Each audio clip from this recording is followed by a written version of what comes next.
There's this one guy, he wrote about L fields. I forgot his name. I think his name was Burr. In his view, his theory, he's saying basically the problem that materialists basically have, one of the main problems is explaining why the matter in the body, it's like matter is always entering the body. You eat an apple, for example, and matter enters the body and exchanges with other parts, and the matter leaves the body. But why does it always come out the same basic shape? Why does it keep shape? When you eat an apple, why doesn't a growth come out here instead of here? What is? It's like there's a mold there.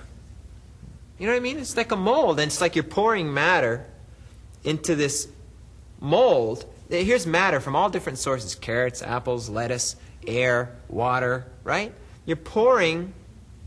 You got this saying. You're pouring this matter that has no shape, no form. Right? Mindless. Right? You're pouring this formless stuff into this mold that's molded in a particular way. It's got a particular mold, like this. You're taking this formless matter and you're pouring it into, and it comes out like this. Why, when I take this matter, does it come out like this? Why doesn't it go like this? Or why doesn't it keep going? Right? Why does the body, why does it have shape like this? What's the mold? There's got to be some matrix. Right? Otherwise, why doesn't it just keep coming off and, going all directions? So he talks about L fields, that all living entities, all living organisms have these L fields that can be detected. That this is another symptom of the presence of life, is what he's saying.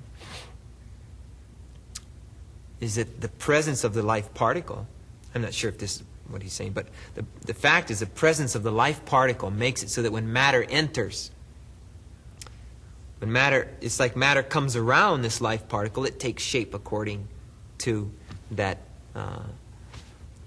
life particle's presence. And if there's no one in there, then it doesn't take that shape. Do you understand this? Mm-hmm. I mean, there's no reason why it should take shape like that.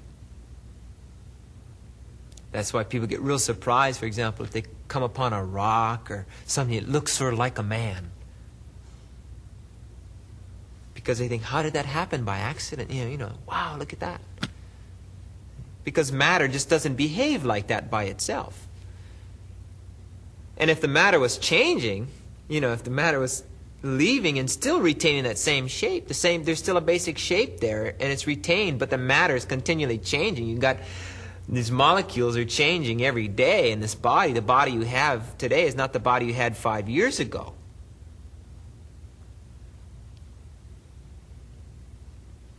And yet it's still retaining the same shape.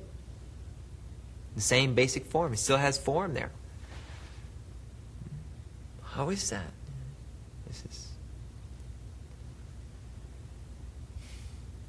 It's due to the presence of the life, the living being.